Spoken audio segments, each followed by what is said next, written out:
Hey there, folks. Welcome to our cozy nook of tales and adventures. Today, like every episode, we're unlocking the doors of imagination to explore new worlds, meet fascinating characters, and experience unique emotions. I promise to take you on an unforgettable journey through the power of words. So, get comfy, grab your favorite drink, snuggle into that perfect spot, and get ready to lose yourself in a new story.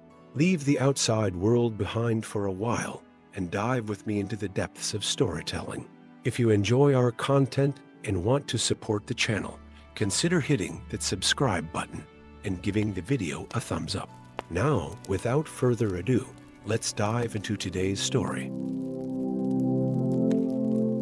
In the shadowy depths of the misty mountains, where ancient stone whispered secrets of ages past, Aragorn, son of Arathorn, jolted awake, his hand instinctively grasping the hilt of his sword.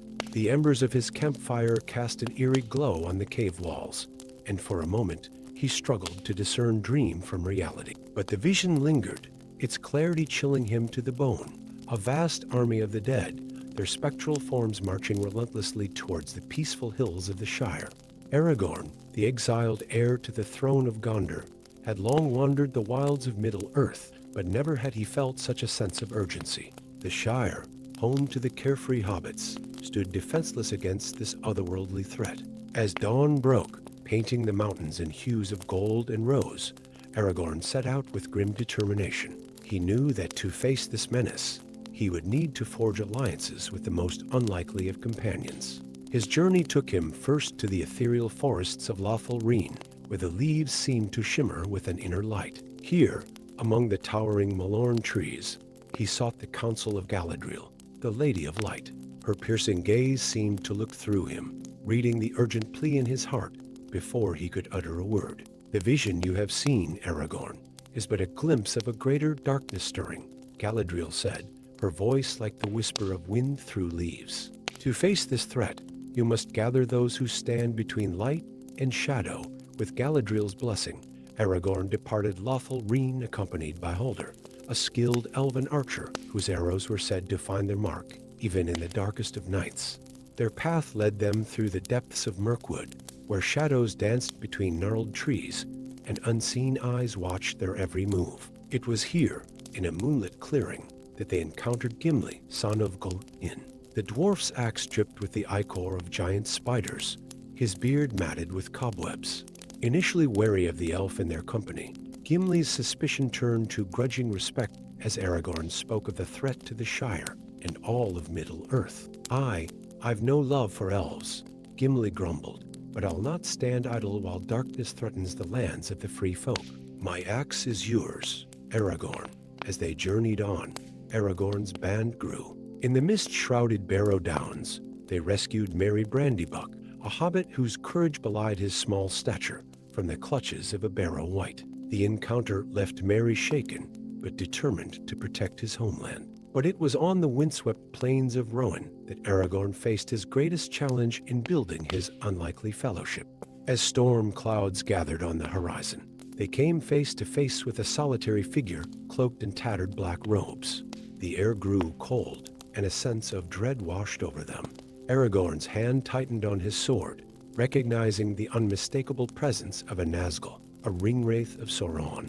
Yet something was different. The Nazgûl made no move to attack, its posture one of weariness rather than menace. In a voice like the rustling of dry leaves, it spoke, "I am Morwen, once a king of men, now neither living nor dead. I seek redemption." Aragorn's companions bristled, weapons at the ready, but he held up a hand, his gaze never leaving the Nazgûl. "And how would you seek this redemption, creature of shadow?" Morwen's answer sent a chill through them all. "I have seen the army of which you speak, heir of Isildur. They are drawn by an artifact of terrible power, one that should have been destroyed an age ago." As Morwen spoke, the pieces began to fall into place.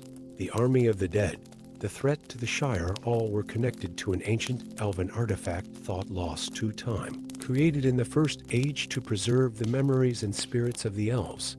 It had been corrupted over millennia, its power now capable of raising the dead and bending them to the will of its wielder. With Morwen's reluctant addition to their company, Aragorn's fellowship was complete. A man, an elf, a dwarf, a hobbit, and a repentant Nazgûl. Together, they raced against time, crossing the vast expanse of Eriador towards the Shire. Their journey was fraught with peril. In the Trollshaws, they battled stone trolls awakened by the artifact's growing power. Crossing the last bridge, they narrowly escaped a trap set by agents of the artifact's wielder, a fallen elven lord named Calanon, whose desire for immortality had driven him to madness. As they drew closer to the Shire, the land itself seemed to resist them. Rivers swelled with unseasonal rains, and winds howled with unnatural fury. Yet with each obstacle, the unlikely band grew stronger, learning to trust and rely on one another. It was Merry who guided them through secret paths known only to hobbits, while Gimli's strength saw them safely through treacherous mountain passes.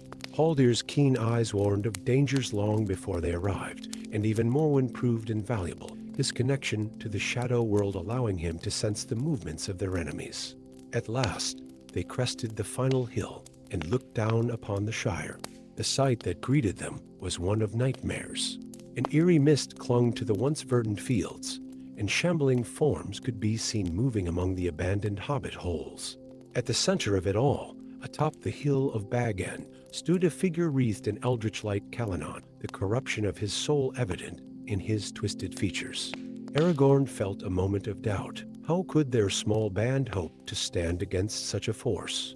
But as he looked at his companions, Haldir with his bow at the ready, Gimli gripping his axe with determination, Merry's face set in grim resolve, and even Morwen, the very air around him shimmering with barely contained power, he knew that they had a chance. The battle that followed would be sung of for ages to come. Haldir's arrows found their mark with unerring accuracy, each shot dispelling a dozen spectral warriors. Gimli's axe cleaved through swaths of the undead, his dwarven battle cries echoing across the hills. Merry, armed with knowledge of every hidden path and secret way in the Shire, led groups of terrified hobbits to safety. Morwen proved to be their ace in the hole. His presence confused and disrupted the ranks of the dead, and more than once, he turned their ethereal blades aside with his own dark powers.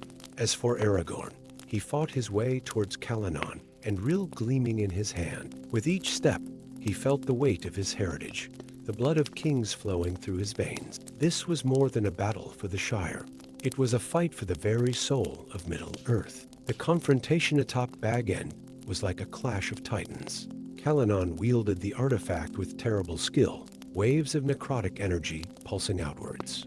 But Aragorn stood firm, and Rill shining like a beacon of hope. In the end, it was not by strength of arms that the day was won, but by the most unlikely of actions. As Aragorn and Calanon locked in final combat, Morwen swept it. The Nazgûl grasped the artifact, and for a moment, all of reality seemed to hold its breath. With a cry that held all the anguish of his long years of torment, Morwen turned the artifact's power inward. In a blinding flash, both he and the artifact were consumed, taking with them the army of the dead and breaking Calanon's power.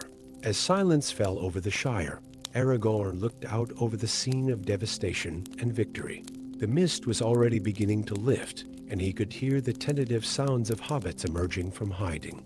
There would be much work to do in the days to come, but the threat had been averted. His gaze fell upon his unlikely companions Haldir, Gimli, and Merry, each forever changed by their experience. He knew that songs would be sung of their deeds, of the day when the Shire stood on the brink of twilight, but was pulled back into the light. As the first rays of dawn broke over the horizon, Aragorn allowed himself a small smile. The road ahead was long, and greater challenges no doubt awaited. But for now, in this moment, there was hope. And in Middle-earth, hope was the most powerful magic of all. Story 2. In the heart of the Shire, where rolling hills met verdant meadows, young Frodo Baggins sat beneath an ancient oak tree, his fingers tracing the worn leather cover of a dusty tome. Little did he know that within its pages lay a secret that would thrust him into an adventure beyond his wildest dreams.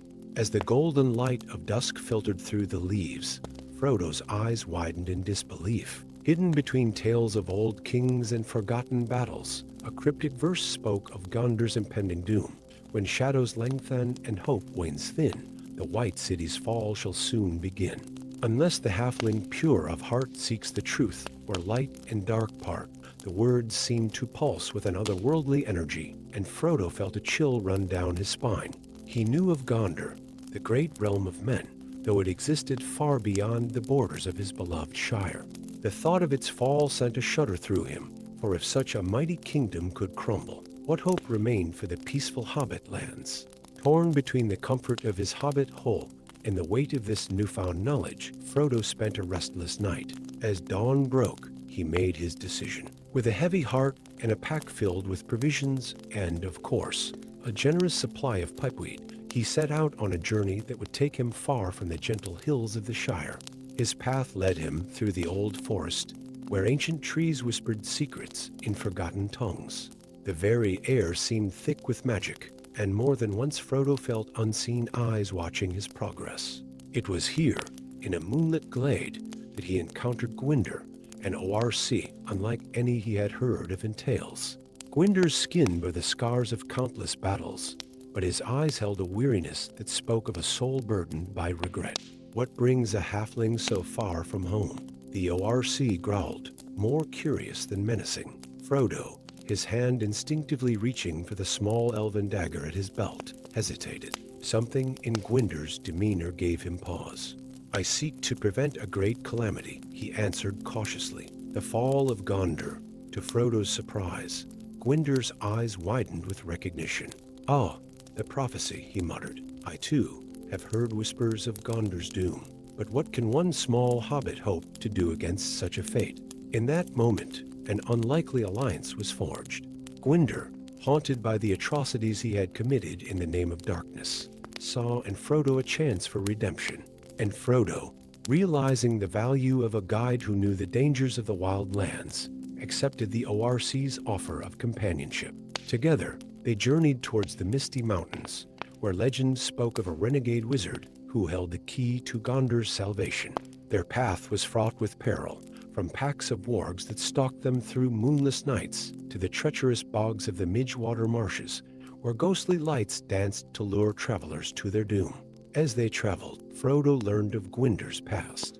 The ORC spoke of the dark rituals that had twisted his kind, of the constant hunger for violence that plagued him. But he also spoke of moments of clarity, of a yearning for something more than the endless cycle of destruction.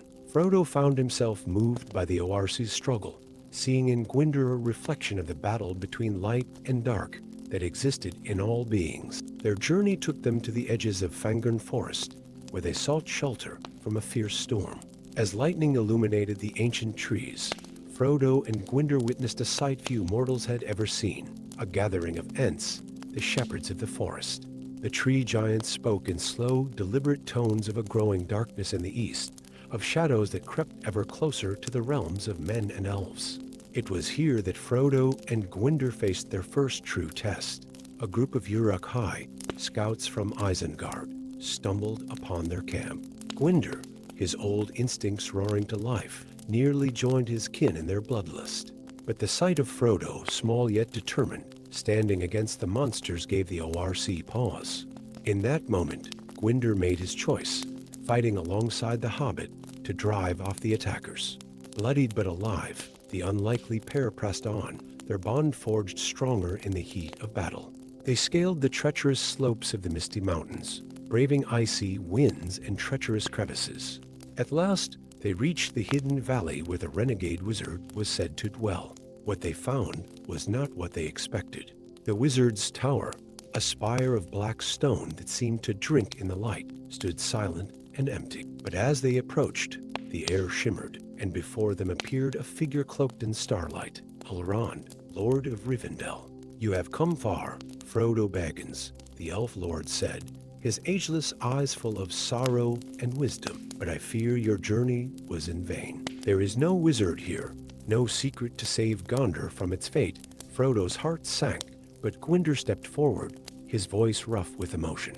Then why the prophecy? Why send this halfling on a fool's errand? Elrond's gaze softened as he looked upon the unlikely pair. The prophecy was not meant to prevent Gondor's fall, but to set in motion events that would shape the future of Middle-earth. Your journey, Frodo Baggins, was never about reaching a destination, but about the choices you would make along the way. As Elrond spoke, the air around them seemed to ripple, and Frodo found himself witness to visions of what might come to pass. He saw Gondor besieged, its white walls crumbling under the assault of dark forces. But he also saw hope, a fellowship forming, a ring destroyed, and a king returning to his throne. The fall of Gondor is but one thread in a much larger tapestry, Elrond continued. What matters is not whether you can prevent it, but how you and others like you will rise to face the challenges that lie ahead. Frodo's mind reeled, trying to grasp the enormity of what he had learned. But what of the prophecy? What of my journey? Elrond smiled, a gentle expression that seemed to hold the wisdom of ages. Your journey has only just begun, Frodo Baggins. The choices you have made, the allies you have found, he nodded towards Gwyndor.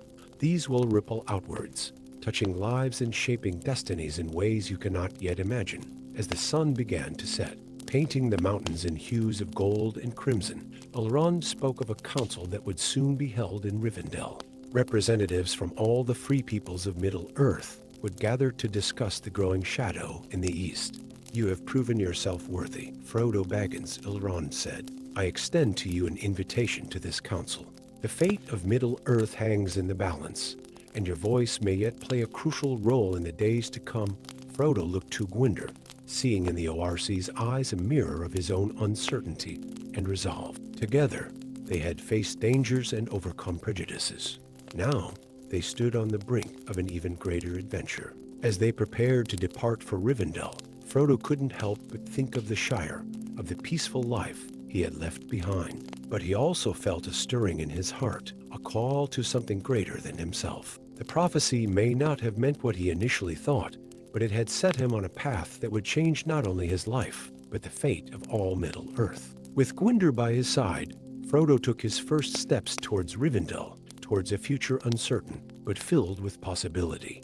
The true meaning of the prophecy had been revealed. It was not about preventing a fall, but about rising to meet the challenges that lay ahead. And as the first stars began to twinkle in the darkening sky, Frodo Baggins, a simple hobbit from the Shire, embraced his destiny as one of the shepherds of Middle-earth's future. Story 3. In the verdant heart of Rivendell, where whispers of ancient lore danced on the breeze, Bilbo Baggins found himself once again surrounded by dusty tomes and crinkled parchments. The elderly hobbit's fingers, now gnarled with age, traced the delicate lines of an unremarkable book tucked away in the far corner of Elrond's vast library. As he gently pried open its weathered pages, a folded map fluttered to the floor, its edges frayed and its surface adorned with intricate elvish script that seemed to shimmer in the soft lamplight. Little did Bilbo know that this serendipitous discovery would set in motion a quest that would shake the very foundations of Middle-earth. The map, as Bilbo soon learned with the help of Elrond's keen eyes, revealed the location of Earith, a legendary elven city lost to time and shrouded in mystery. According to ancient texts, Earith held the key to curing a magical plague that had begun to spread through the Shire, withering crops and casting a pallor over the once jovial hobbits. Word of the map's discovery spread quickly, and soon a diverse group of adventurers gathered in Rivendell's hallowed halls. Among them stood Finian Took, Bilbo's young cousin, a hobbit of modest demeanor but sharp intellect. Though he had never ventured beyond the borders of the Shire, Finian felt a responsibility to his kin that outweighed his fear of the unknown. Joining Finian on this perilous journey were Erenor, a taciturn elven ranger with eyes that held the wisdom of centuries; Dwalin, son of Balin, a stout-hearted dwarf wielding an axe nearly as tall as Finian himself; and Miriel, a human sorceress whose very presence seemed to crackle with arcane energy. As dawn broke over the misty valleys of Rivendell, the unlikely companions set forth, their path leading them into the wild lands beyond. They traversed the treacherous high pass, where icy winds howled through jagged peaks and stone giants waged their eternal battle among the clouds. Finian, his furry feet ill-suited to the rocky terrain, found strength in the unwavering resolve of his companions. Days turned to weeks as they journeyed southward, skirting the eaves of Mirkwood Forest. Here, the air grew thick with an oppressive gloom, and eyes gleamed in the shadows between gnarled trees. It was in these dark woods that they encountered Thistlefur, a cantankerous old badger with a surprising gift for speech. The creature, initially hostile, was swayed by Finian's earnest plea and agreed to guide them through the forest's treacherous paths. Their journey took an unexpected turn when they stumbled upon a hidden glade bathed in ethereal light. At its center stood an ancient standing stone, its surface etched with runes that pulsed with a soft blue glow. Muriel, her eyes wide with wonder, recognized it as a Wayfinder legendary artifact used by the elves of old to navigate the secret paths between realms. As Muriel worked to decipher the runes, the glade erupted into chaos. A band of Orcish marauders, led by the fearsome Grishnek the Defiler, burst from the underbrush. Steel clashed against steel as Dwalin's axe sang its deadly song, while Aranor's arrows found their marks with unerring precision. Finian, his heart pounding, managed to snatch up the map moments before an Orcish blade cleaved the air where he had stood. In the heat of battle, Muriel's incantation reached its crescendo.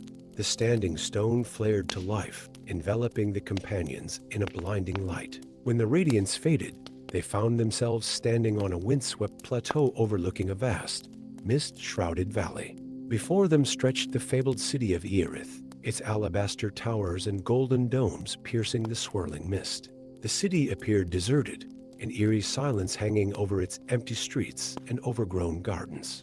As they cautiously made their way through the city, signs of a hasty departure were evident: half-eaten meals on tables, toys abandoned in courtyards, and doors left ajar. In the central square, they discovered a massive tree unlike any they had ever seen. Its trunk was the color of burnished silver, and its leaves shimmered with an inner light that cast dancing shadows across the cobblestones. This, they realized, must be the legendary silverthorn, the tree said to hold the cure for the Shire's affliction.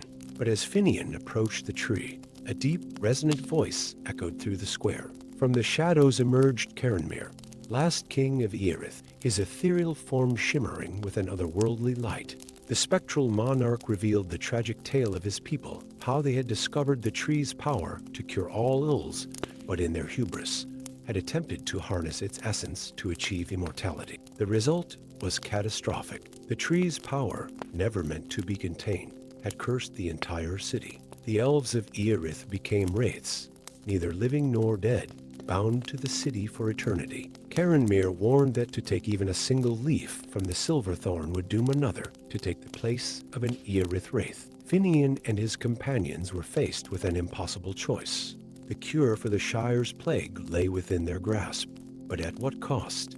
As they debated their options, a cold wind began to howl through the city's empty streets. The wraiths of Earith were stirring, drawn by the presence of the living. In that moment of desperation, Thistlefur the badger waddled forward. The old creature, eyes glistening with unshed tears, volunteered to take the place of a wraith, allowing Finian to claim a leaf from the silverthorn. Despite the hobbit's protestations, Thistlefur was resolute. He had lived a long life, he argued, and this would be his chance to do something truly meaningful. With a heavy heart, Finian plucked a single, shimmering leaf from the silverthorn's branches. As he did so, Thistlefur's form began to fade, his gruff voice offering a final farewell before he vanished entirely. In his place stood a new wraith, bearing the faintest resemblance to a badger in its ethereal features.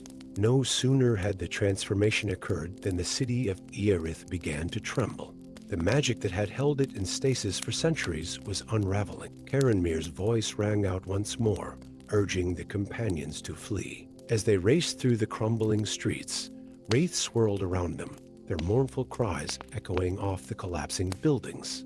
Muriel, her voice hoarse from shouting incantations, managed to reactivate the Wayfinder's magic just as the ground began to give way beneath their feet. In a flash of blinding light, they found themselves back in the glade where their journey had taken its fateful turn. The return journey to the Shire was somber, each member of the company lost in thought about the sacrifices made and the weight of their choices. As they crested the final hill overlooking Hobbiton, they saw the telltale signs of the plague, withered crops, and sickly hobbits going about their day with little of their usual cheer. Finian, clutching the silverthorn leaf to his chest, made his way to the center of the village. There, Guided by Muriel's expertise, he crushed the leaf into a fine powder and cast it to the winds. For a moment, nothing happened. Then, a shimmering wave of energy rippled outward, washing over the fields and homes of the Shire. Before their very eyes, the land began to heal. Crops straightened and grew vibrant once more, while the pallor lifted from the faces of the hobbits. Cheers erupted as the Shire folk realized that health and prosperity had returned to their beloved home. As celebrations broke out across Hobbiton, Finian found a quiet moment to reflect. He thought of Thistlefer's sacrifice, of the wraiths of Earith, and of the weighty consequences that often accompany even the noblest of quests. He knew that he would never again be the same hobbit who had set out from Rivendell all those months ago. In the years that followed, tales of Finian's adventure spread throughout the Shire and beyond. But in quiet moments, when the wind whispered through the trees just so, Finian would remember the true cost of their victory and silently honor those who had given everything to save a land they had never known. And far away, in a realm beyond mortal sight, the wraiths of Earith found a measure of peace, their long vigil finally at an end. Among them, a figure bearing a curious resemblance to a badger stood watch, his gruff spirit a testament to the enduring power of sacrifice and the unexpected heroes found in the most unlikely of places. Story 4. In the rolling hills of the Shire, where hobbit holes dotted the landscape like mushrooms after rain, an unseen shadow crept across the land. Far to the east, beyond the misty peaks of the lonely mountain, an ancient evil stirred from its long slumber. The great dragon Scatha, once thought vanquished by the heroes of old, had awakened. Young Frodo Baggins, nephew of the eccentric Bilbo Baggins, sat beneath the party tree, engrossed in one of his uncle's weathered maps. The sun dappled through the leaves, casting shifting patterns on the parchment when a chill wind suddenly rustled the pages. Frodo looked up, his bright eyes widening as he saw a figure approaching, tall, gray-robed and crowned with a pointed hat. "Gandalf," Frodo exclaimed, leaping to his feet. "What brings you to the Shire? It's been years." The wizard's eyes twinkled beneath bushy brows, but his smile was tinged with worry. "I'm afraid I bring ill tidings, my dear Frodo. The world is changing, and the Shire may no longer be the safe haven it once was." As Gandalf spoke, the sky darkened ominously. A distant roar echoed across the hills, causing the ground to tremble. Hobbits emerged from their homes, faces etched with fear and confusion. "What was that?" Frodo whispered, his heart racing. Gandalf's expression grew grave. "That, my young friend, is the reason for my visit. Scatha the Worm has awakened in the Grey Mountains. His hunger for gold and destruction threatens all of Middle-earth." Frodo's mind reeled. Dragons were the stuff of his uncle's fantastical tales, not creatures that posed a real danger to the Shire. "But what can we do?" he asked, his voice barely audible above the growing murmur of frightened hobbits. Gandalf fixed Frodo with a penetrating gaze. "Your Uncle Bilbo left you more than just maps and books, didn't he?" Frodo's hand instinctively went to his pocket, where a small golden ring lay hidden. He had always sensed it was special, but now a thrill of both excitement and dread coursed through him. "The ring," Frodo whispered. "But how can this help against a dragon?" Gandalf leaned close, his voice low and urgent. "That ring, Frodo, is no ordinary trinket. It possesses ancient magic, capable of calming even the mightiest of beasts. But using it comes with great risk and responsibility." As if in response to Gandalf's words, the ring seemed to grow heavy in Frodo's pocket. He pulled it out, marveling at how it gleamed in the fading light. "What must I do?" he asked, his voice steadier than he felt. "You must journey to the Grey Mountains," Gandalf replied. "Use the ring to subdue Scatha before he can wreak havoc across Middle-earth. But beware, for the ring's power may attract other dark forces that lurk in the shadows." Frodo's mind whirled with visions of perilous mountain, dark forests, and the terrifying visage of a dragon. Yet beneath his fear, a small spark of adventure ignited. "I'll do it," he said, surprising himself with his own determination. "But I can't go alone." Gandalf smiled, a glimmer of pride in his eyes. "Of course not. I've taken the liberty of assembling a company to aid you on this quest." As if on cue, A motley group emerged from the gathering crowd. There was Gimli, a stout dwarf with a fiery beard and gleaming axe. Legolas, an elven prince whose grace belied his deadly skill with a bow. And Aragorn, a rugged man whose noble bearing hinted at a hidden lineage. Frodo's cousins, Merry and Pippin, pushed their way forward. "We're coming too," Merry declared, his chin jutting out stubbornly. "You'll need someone with brains on this mission," Pippin added with a grin. Lastly, Frodo's faithful gardener and friend, Samwise Gamgee, stepped up. "I made a promise to look after you, Mr. Frodo," he said softly. "I don't mean to break it now." With his company assembled, Frodo felt a surge of courage. Yet as they prepared to depart, a nagging doubt gnawed at him. Was he truly ready for such a monumental task? Their journey began under the cover of night, slipping away from the Shire like shadows. As they traversed the wild lands beyond, Frodo marveled at the changing landscape. The gentle hills of his homeland gave way to ancient forests where trees whispered secrets in forgotten tongues. Misty mountains loomed on the horizon, their peaks shrouded in mystery. Along the way, Frodo learned the strengths of his companions. Gimli's axe made short work of any obstacle, while Legolas' King Elven senses warned them of approaching dangers. Aragorn's woodcraft kept them fed and on course, and Merry and Pippin's irrepressible spirits lifted their hearts in dark moments.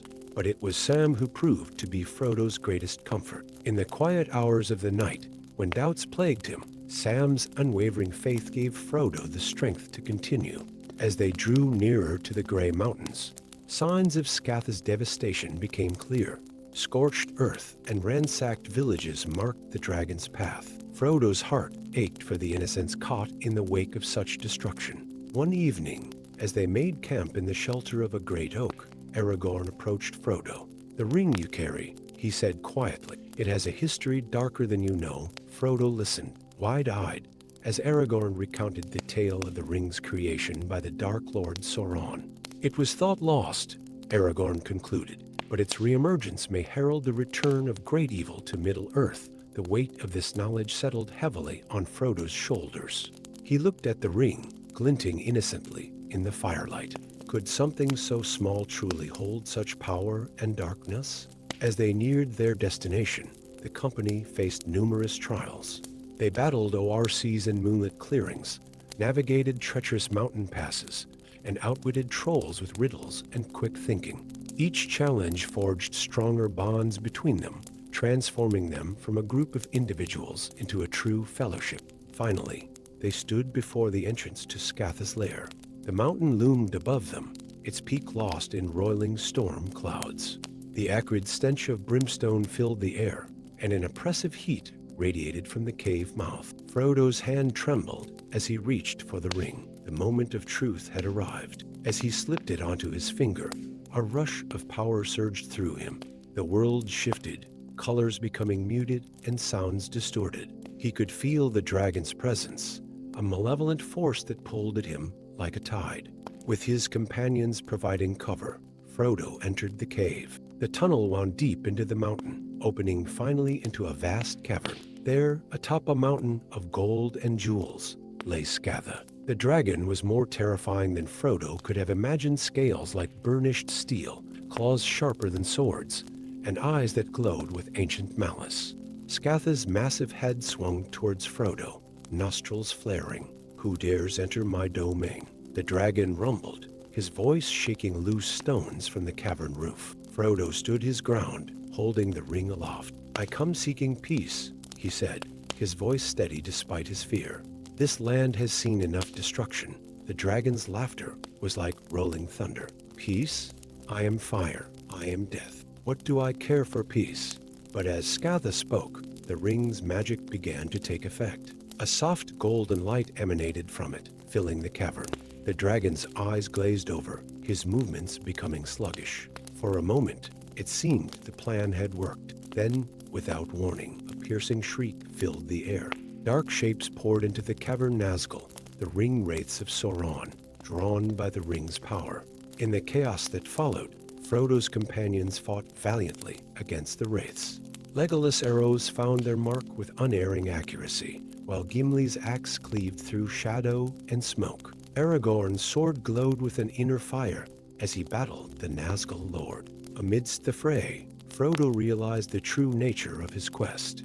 It wasn't just about stopping Scatha. It was about preventing the ring from falling into the hands of an even greater evil. With this understanding came clarity. Frodo knew what he had to do. He approached the edge of a deep chasm that split the cavern floor. The ring held out before him. "Frodo, no," Sam cried, fighting his way towards his friend. But Frodo smiled sadly. "I'm sorry, Sam. This is the only way." And with that, he let the ring fall from his grasp, watching as it tumbled into the fiery depths below. A great tremor shook the mountain. The Nazgûl wailed in anguish, their forms dissipating like mist in sunlight. Scatha roared in confusion, the spell of the ring broken. In the moments that followed, as the cavern began to collapse around them, Frodo's companions rallied. Gandalf appeared as if summoned by the destruction of the ring, guiding them to safety through ancient dwarven tunnels. They emerged into the light of a new dawn, the mountain crumbling behind them. Scatha, freed from the ring's influence but weakened by its destruction, flew off towards the northern wastes, unlikely to trouble Middle-earth again. As Frodo looked at his companions battered, exhausted, but alive, he felt a profound sense of both loss and accomplishment. The ring was gone, and with it, a great evil had been averted. Yet he knew that this was but one chapter in a much larger story. "What now?" Pippin asked, voicing the question on everyone's mind. Gandalf placed a comforting hand on Frodo's shoulder. "Now, my dear Hobbit, we return home. But be warned, the world has changed, and I fear our adventures are far from over."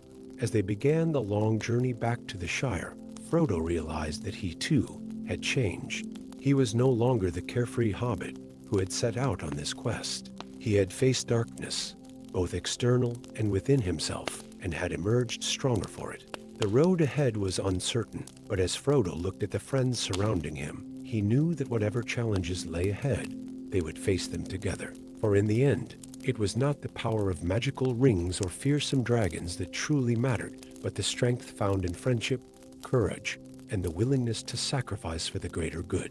And so, as the first light of a new age dawned over Middle-earth, Frodo Baggins and his companions set their faces towards home, ready for whatever adventures awaited them on the long road ahead. Story 5. In the ethereal forests of Rivendell, where ancient trees whispered secrets of ages past, a lone figure stood bathed in moonlight. Arwen and Mile, daughter of Lord Elrond, gazed upon her ancestral home for what she knew might be the last time. The air hung heavy with the scent of night, blooming flowers, and the weight of her decision. Arwen's hand tightened around the hilt of her sword, Hodfafang, an heirloom that had seen countless battles. Tonight, it would see her through one more a battle against her own kin. For Lord Elrond, in his wisdom or his folly, had decreed that the elves would abandon Middle-earth to its fate, retreating to the undying lands as darkness crept across the world. But Arwen could not abandon the land she loved, nor the mortals who called it home. With a heart full of sorrow and determination, she slipped away from Rivendell, becoming an exile by choice. As dawn broke over the misty hills of the Shire, Arwen found herself in a land as different from her home as day from night. The rolling green hills dotted with colorful round doors of hobbit holes were a far cry from the elegant spires of Rivendell. Yet there was a magic here too, a simple, earthy magic that spoke of hearth and home. It was here, in the most unlikely of places, that Arwen's destiny would intertwine with that of 5 unusual hobbits. They called themselves the Shadowfeet, a band of mischievous thieves who pilfered extra cakes from windowsills and liberated prized vegetables from garden. Their leader, a quick-witted hobbit named Pippin, had dreams far grander than petty theft. Fate brought them together in the Green Dragon Inn, where Arwen sat hooded and silent, nursing a mug of ale that tasted foreign on her elven tongue. The Shadowfeet burst in, breathless and laughing, having just escaped the wrath of Farmer Maggot. "Did you see his face?" chortled Merry Brandybuck, Pippin's second in command. "I thought his ears would start steaming." "Quiet, you fools," hissed Sam Gamgee, the most cautious of the group. "We don't want the whole Shire knowing our business." Pippin, however, had fallen silent, his eyes fixed on the cloaked stranger in the corner. With the uncanny intuition that had made him a successful thief, he sensed something different about this tall, graceful figure. Approaching Arwen's table with a mix of caution and curiosity, Pippin cleared his throat. "Begging your pardon, but you're not from around here, are you?" Arwen lowered her hood, revealing her ethereal, elven features. The hobbits gasped in wonder, for few of their kind had ever seen an elf up close. "I am Arwen of Rivendell," she said, her voice like music, "and I seek companions for a perilous journey." Pippin's eyes gleamed with excitement. "Well, my lady, you've come to the right place. We're the Shadowfeet, the finest. Adventurers in all the Shire." And so began an unlikely alliance. Arwen spoke of a powerful elven artifact, the Evenstar, locked away in the vaults of Minas Tirith. With its power, she believed she could convince her people to stay and fight for Middle-earth. The Shadowfeet, enthralled by the prospect of a real adventure, eagerly agreed to help. Their journey took them through lands both beautiful and perilous. They traversed the old forest, where ancient trees shifted to block their path, and Tom Bombadil's singing echoed in the deep hollows. They braved the Barrow Downs, where Arwen's elven light kept the wights at bay. As they traveled, bonds of friendship formed. Arwen taught the hobbits elvish lore and swordplay, while they showed her the joy of simple pleasures: a warm meal, a good story, the comfort of friends. Slowly, the weight of her exile lightened, but their path was not without danger. In the shadow of Weathertop, they encountered a pack of wargs led by a fearsome Nazgûl. As the Black Riders fell, beast descended from the sky. Arwen's sword blazed with ancient elven magic. "Stand back," she cried to the hobbits, who had bravely drawn their small swords. With grace that belied her deadly skill, Arwen danced through the wargs, her blade a blur of silver. When she faced the Nazgûl, it was as if two great powers of Middle-earth clashed. In the end, it was Pippin's quick thinking that saved them. Using skills honed through years of mischief, he set a clever trap that sent the Nazgûl's mount tumbling from the sky. As the Black Rider fled, screeching in fury, Arwen looked at the hobbits with new respect. Perhaps, she mused, the fate of Middle-earth rests in smaller hands than I had thought. As they neared Minas Tirith, the land grew darker. Mordor's shadow stretched long, and rumors of war were on every lip. In a quiet moment by the campfire, Frodo Baggins, the youngest of the Shadowfeet, approached Arwen. "Lady Arwen," he said hesitant, "I've been having dreams, visions maybe, of a great eye, wreathed in flame." Arwen's face grew grave. "The Eye of Sauron," she whispered. But how could a hobbit? Her words were cut short as a blinding light erupted from Frodo's pocket. The hobbit pulled out a simple gold ring, which glowed with an inner fire. "Frodo," Arwen gasped, "where did you get that ring?" The young hobbit looked confused. I'm not sure. I've always had it, I think. It helps me sneak about unseen." Arwen's mind raced. Could it be the one ring, lost for an age, now in the hands of a hobbit thief? She realized with a shock that their simple heist had become something far more significant. As they approached Minas Tirith, the white city gleaming like a pearl against the mountains, Arwen knew their task had changed. The Evenstar was no longer their goal. The fate of Middle-earth now rested on what they did with Frodo's ring. Slipping into the city was easy for the skilled Shadowfeet, but as they neared the vaults, they were confronted by a figure from Arwen's past: Aragorn, heir of Isildur, and her former love. "Arwen," he said, his voice a mix of joy and sorrow, "I thought you had sailed to the Undying Lands." "I could not abandon Middle-earth, Aragorn," she replied, "not while hope remains." Their reunion was cut short as alarms blared through the city. Sauron's forces, sensing the presence of the ring, had launched an attack. In the chaos that followed, Arwen made a decision that would alter the course of history. Instead of taking the Evenstar, she entrusted Frodo with a far greater task. The ring must be destroyed, she told him, her eyes shining with the light of the Eldar. "It is the only way to defeat Sauron. Will you bear this burden, Frodo Baggins of the Shire?" Frodo, looking both terrified and determined, nodded. "I will," he said, his voice small but steady. "Though I do not know the way, As the armies of Mordor crashed against the walls of Minas Tirith, a small company slipped out of the city. Arwen, Aragorn, and the Shadow Feet set out on a new quest to take the ring to the fires of Mount Doom.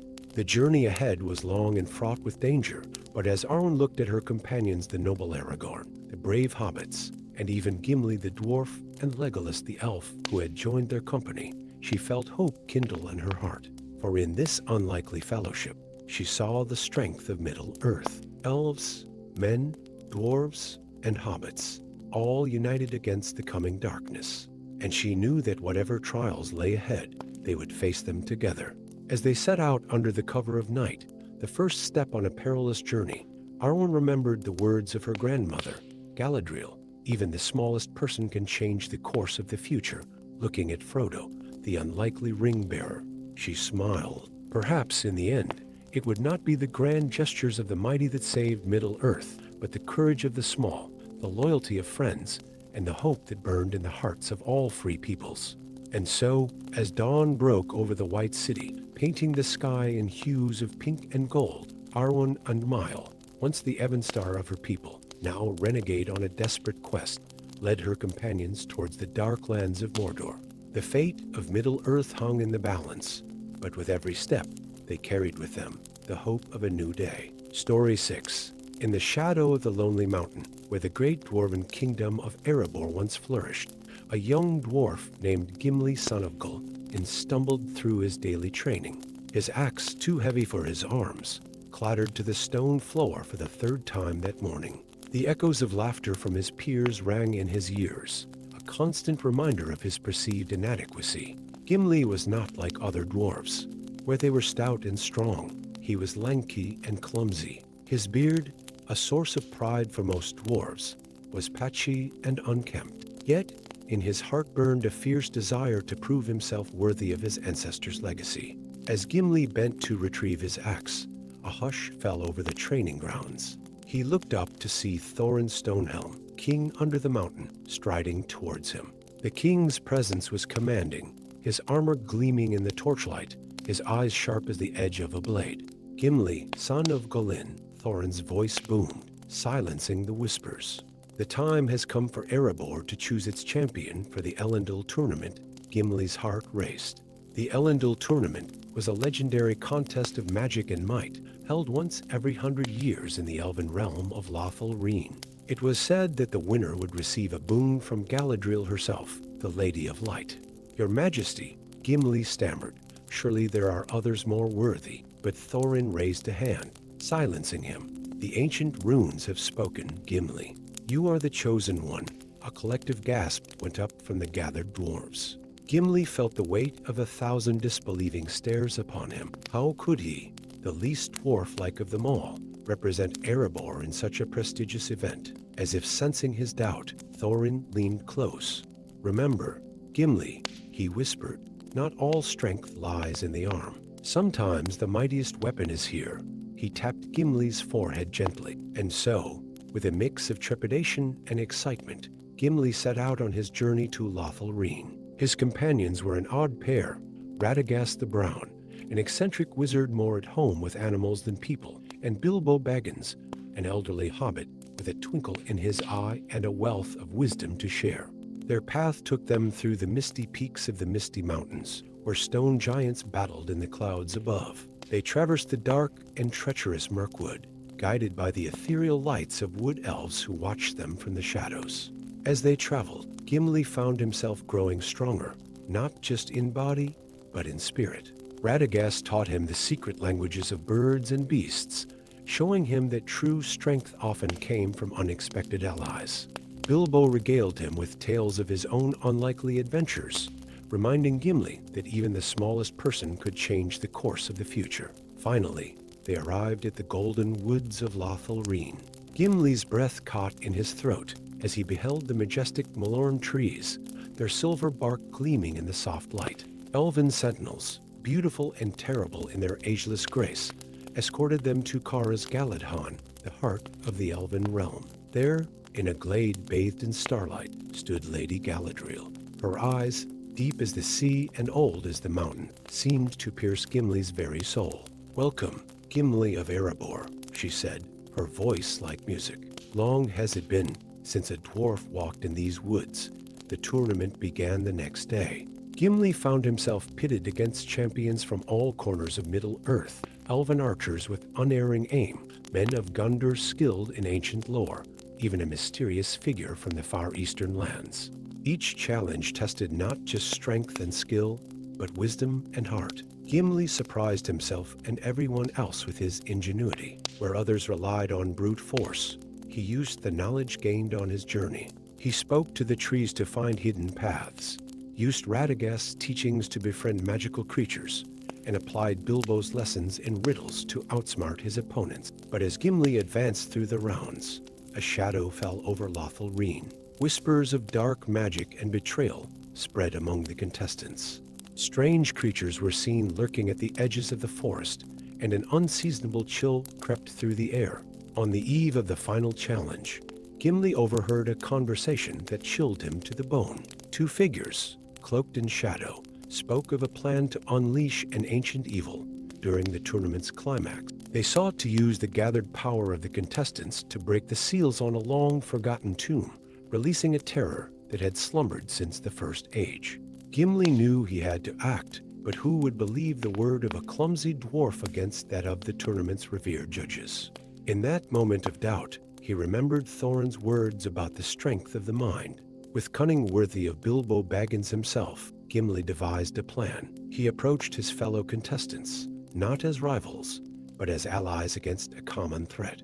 Many laughed at first, but Gimli's earnestness and the evidence he had gathered soon won them over.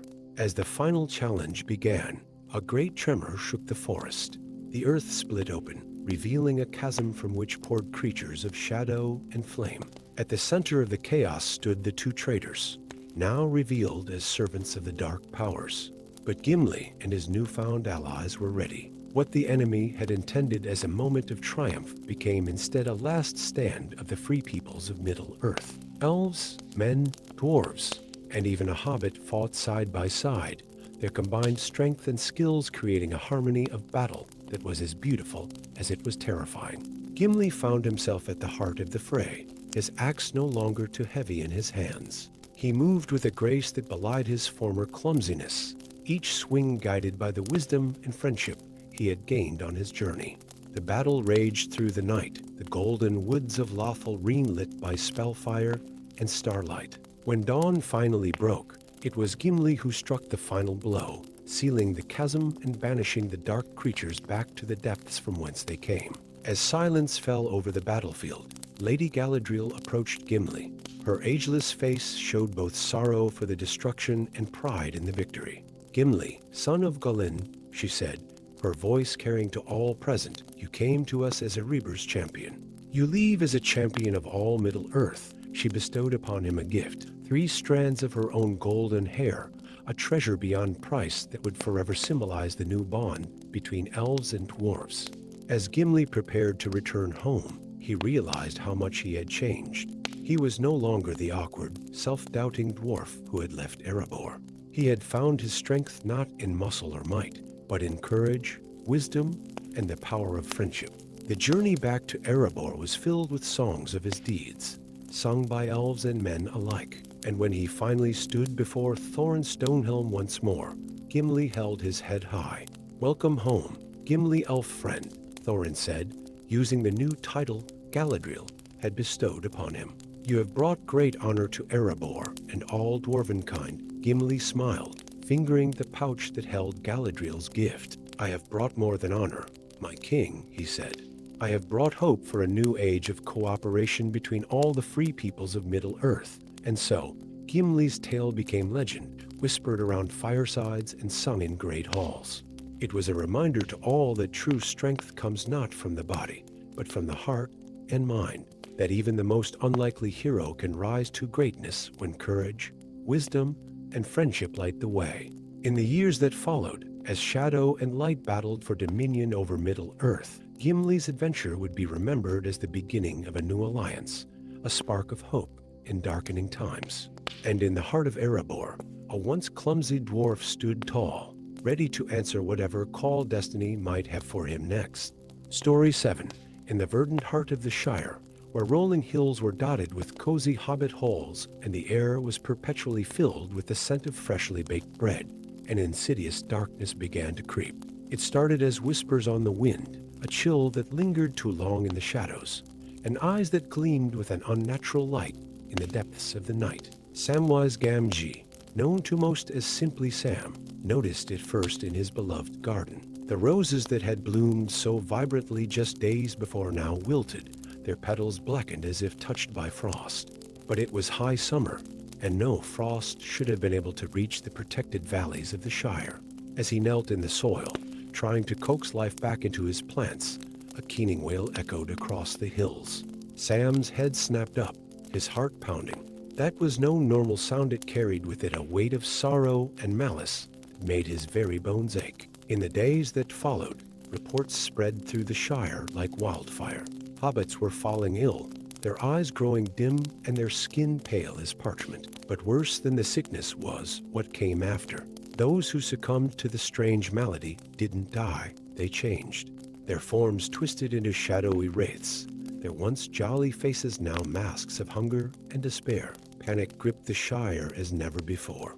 Families barricaded themselves in their homes, and the usually bustling markets fell silent. It was in this atmosphere of fear that Sam made a startling discovery. As he tended to his ailing neighbor, old Gaffer Gamwich, Sam noticed something peculiar.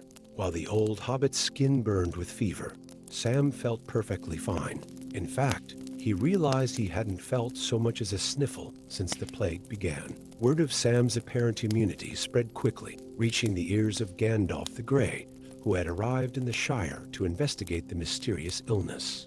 The wizard's eyes gleamed with interest as he examined Sam. "It seems, Samwise Gamgee," Gandalf mused, stroking his long beard, "that you may be the key to saving your people.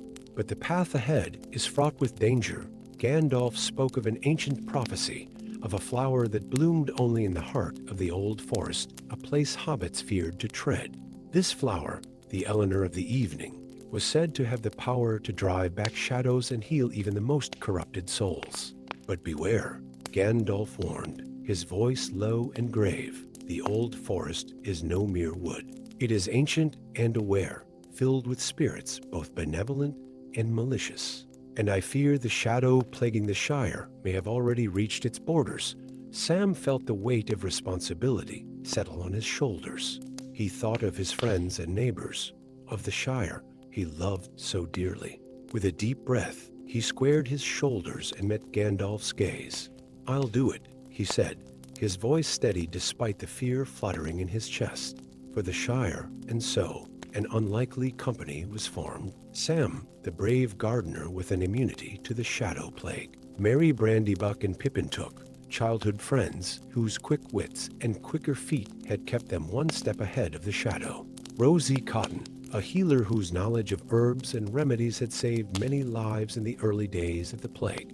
And most surprisingly, Grishnak, an ORC who had fled the armies of Mordor and sought redemption among the free peoples of Middle-earth. Their journey began at the edge of the old forest, where ancient trees loomed like sentinels, their gnarled branches reaching out as if to snare unwary travelers. As they stepped into the shadows beneath the canopy, Sam felt a shiver run down his spine. The very air seemed to whisper with secrets and hidden dangers. For days, they traveled deeper into the heart of the forest. The trees grew ever larger and more twisted, their bark etched with symbols in a language long forgotten. Strange eyes watched them from the shadows, and more than once they found their path blocked by sudden walls of thorns or streams that hadn't been there moments before. It was Grishnak who saved them from the first real danger they encountered. As they made camp one night, a group of Huron's trees awakened to darkness encircled them, their branches creaking with malevolent intent. The ORC's knowledge of dark magic, learned during his time in Mordor, allowed him to craft a ward that kept the Hurons at bay. "Not all darkness is evil," Grishnak growled as the others stared at him in amazement. "Sometimes you must fight shadow with shadow." As they journeyed on, each member of the company found their strengths tested. Merry and Pippin's quick thinking saved them from the enchanted waters of the Withywindle, while Rose's healing touch soothed the pain of wounds inflicted by shadowy creatures that haunted the deeper parts of the forest. But it was Sam who truly came into his own. His connection to growing things, honed through years of tending gardens, allowed him to communicate with the more benevolent spirits of the forest. Ancient trees shifted their roots to clear paths, and friendly animals guided them through treacherous swamps. Finally, after what felt like an eternity, in the timeless depths of the old forest, they reached a glade bathed in silvery moonlight. And there, in the center, bloomed a single flower of breathtaking beauty. Its petals shimmered with an inner light, casting rainbows across the dew-laden grass. The Eleanor of the evening. As Sam reached out to pluck the flower, a voice like the rustle of leaves in a summer breeze filled the glade. "Choose wisely, Samwise Gamgee," it said, "for in saving your people, you may doom another." Before their eyes, the spirit of the old forest materialized a being of light and shadow, bark and leaf. It spoke of balance, of the interconnectedness of all things. The Eleanor, it explained, was the heart of the forest. To remove it would leave the old forest vulnerable to the very shadow they sought to defeat. Sam's hand hovered over the flower, his heart torn. He thought of the Shire, of his friends and family suffering under the plague's grip. But he also thought of the wonders he had seen in the old forest, of the ancient wisdom and wild beauty that dwelled here. In that moment of indecision, Sam felt a gentle touch on his arm. He turned to see Galadriel, the Lady of Elreen, standing beside him. Her presence filled the glade with a light even brighter than that of the Eleanor. "You need not choose between two evils, Samwise," she said, her voice like music. "For there is always another way, if one has the courage to seek it." From the folds of her gleaming robe, Galadriel produced a small phial filled with a liquid that shone like captured starlight. "This is the light of Arendelle, our most beloved star," she explained. "With it, you can drive back the shadow without uprooting the heart of the forest." Gratefully, Sam accepted the gift. As his fingers closed around the phial, he felt a surge of hope and strength flow through him. The journey back to the Shire was no less perilous, but the company moved with renewed purpose. When they finally emerged from the eaves of the old forest, they found the shadow had spread further, turning the once green hills into a landscape of twisted, blackened forms. At the center of Hobbiton, where the party tree had once stood proud, they made their stand. As the shadowy wraiths of their former friends and neighbors closed in, Sam raised the phial high. The light of Arendelle burst forth, a beacon of pure starlight that drove back the darkness. Grishnak chanted in the black speech, his words now a force for good as they unraveled the dark magic. Rosie moved among the fallen, applying poultices infused with the light. Merry and Pippin rallied those hobbits still untouched by the plague, forming a circle of protection around Sam. For 3 days and nights they fought, the light of Arendelle never dimming. Slowly, the shadow began to recede. Color returned to the land, and one by one, the wraiths transformed back into hobbits, dazed but alive. As dawn broke on the 4th day, the last of the shadow dissipated like mist in the morning sun.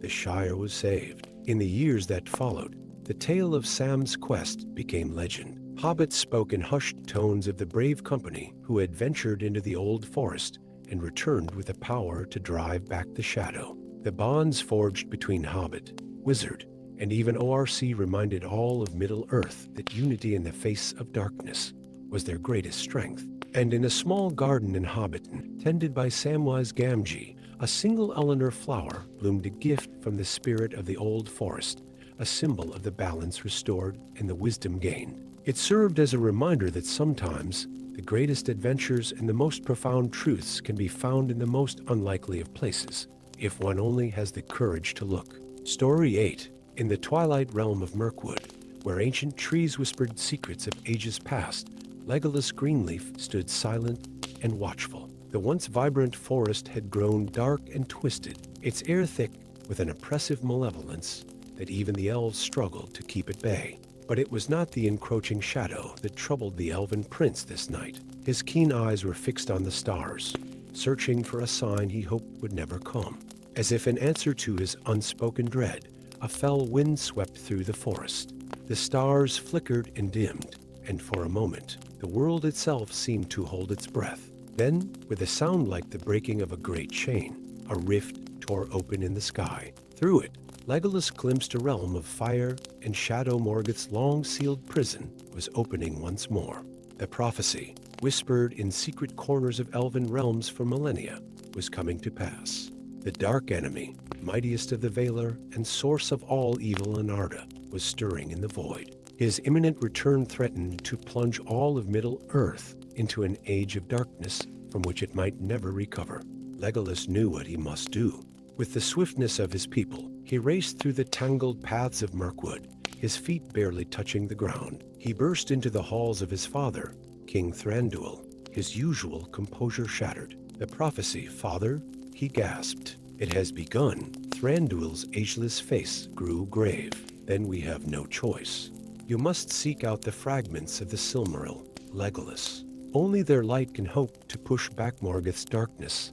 And so began a quest that would shake the foundations of Middle-earth. Legolas set out alone at first, his heart heavy with the weight of his task.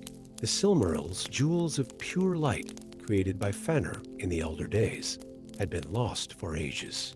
One burned in the sky as the evening star, one was cast into the fiery depths of the earth, and one lay in the depths of the sea. To retrieve even a fragment of each seemed an impossible task. Yet fate, it seemed, had other plans. As Legolas journeyed south, he encountered unlikely allies. First came Gimli, son of Golin, a dwarf whose axes were as sharp as his wit. Though their peoples had long been at odds, a friendship blossomed between them, forged in the fires of their shared purpose. Next joined Estel, a young woman of Gondor with a mysterious past. Her eyes held a wisdom beyond her years, and in her veins ran the blood of kings long forgotten. With her came Faramir, a scholar warrior whose knowledge of ancient lore proved invaluable to their quest.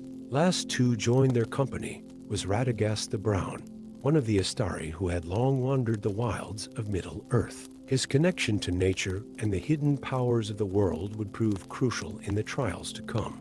Their first destination was the Misty Mountains, where they sought the fragment of the Silmaril cast into the earth. Deep in the abandoned halls of Moria, they battled not only the darkness that lurked in the shadows, but their own fears and doubts.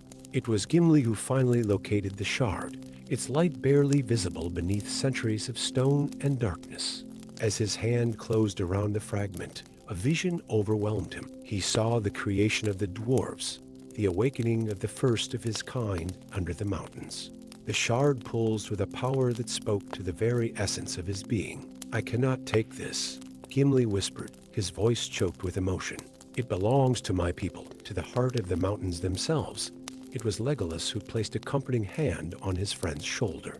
"Then it is yours to bear, Melanin," he said softly. "For in your hands, it will shine all the brighter." Their next journey took them to the depths of the sea, to the realm of Ulmo, Lord of Waters.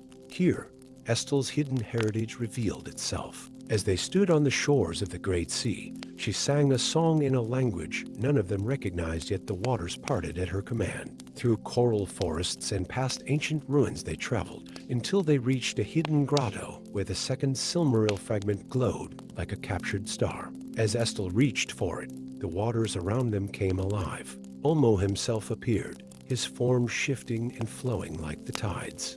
Child of Enmenor, his voice boomed, shaking the very foundations of the sea. "Long has this light waited for one worthy to bear it.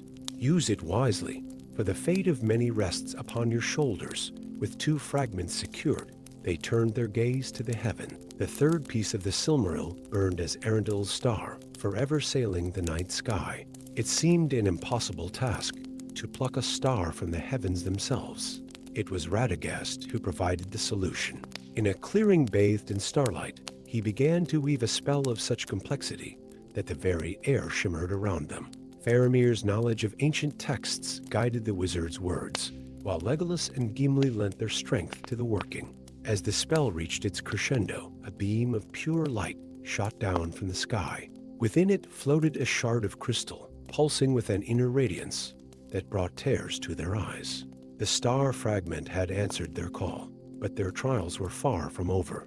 As they journeyed back towards Mirkwood, where they hoped to use the combined power of the Silmaril fragments To seal Morgoth's prison once more, they found a landscape transformed. Shadows lengthened unnaturally, and fell beasts roamed lands once peaceful. In a valley that had no name, they made their final stand. As Morgoth's forces closed in around them, each member of the company took up their fragment of the Silmaril. The light that burst forth was blinding, a radiance that drove back the encroaching darkness and seared the very air. But it was not enough. Morgoth's power, even constrained to the void, was too great. The light of the Silmarils flickered and began to fade. In that moment of despair, Legolas understood what had to be done. Meeting the eyes of his companions, he saw the same realization dawn. Without a word, they stepped forward as one, arms outstretched. The fragments of the Silmaril merged, their light growing to an intensity that threatened to consume everything. And in that blinding radiance, Legolas and his companions poured their very essence, their hopes and dreams, their love for Middle-earth and all its peoples. A sound like the ringing of the greatest bell ever forged echoed across the land. The rift in the sky sealed shut with a thunderous crash, and the shadows were driven back to the furthest corners of the world. When the light finally faded, Legolas and his companions found themselves changed. The power of the Silmarils had transformed them, imbuing them with a portion of its eternal light. They had become guardians, tasked with watching over Middle-earth and keeping the darkness at bay. As they stood there, marveling at the new power that flowed through them, Legolas felt a bittersweet ache in his heart. He knew that this victory had come at a great cost. They could never return to their old lives, never again walk among their people as they once had. But as he looked at his companions Gimli's steadfast strength, Estel's quiet wisdom, Faramir's unwavering courage, and Radagast's boundless wonder, he knew that they had gained something precious as well. A bond that transcended race and time, a purpose that would give meaning to their eternal vigil. And so, as dawn broke over a Middle-earth saved from the brink of destruction, 5 figures stood silhouetted against the rising sun. Their forms shimmered with an inner light, a reminder of the sacrifice they had made and the hope they now embodied. For as long as their light shone, Morgoth's darkness would be held at bay. And in the songs and stories of elves, men, dwarves, and all free peoples, the tale of the Silmaril's champions would be told for ages to come, a testament to the power of unity, courage, and the undying light of hope.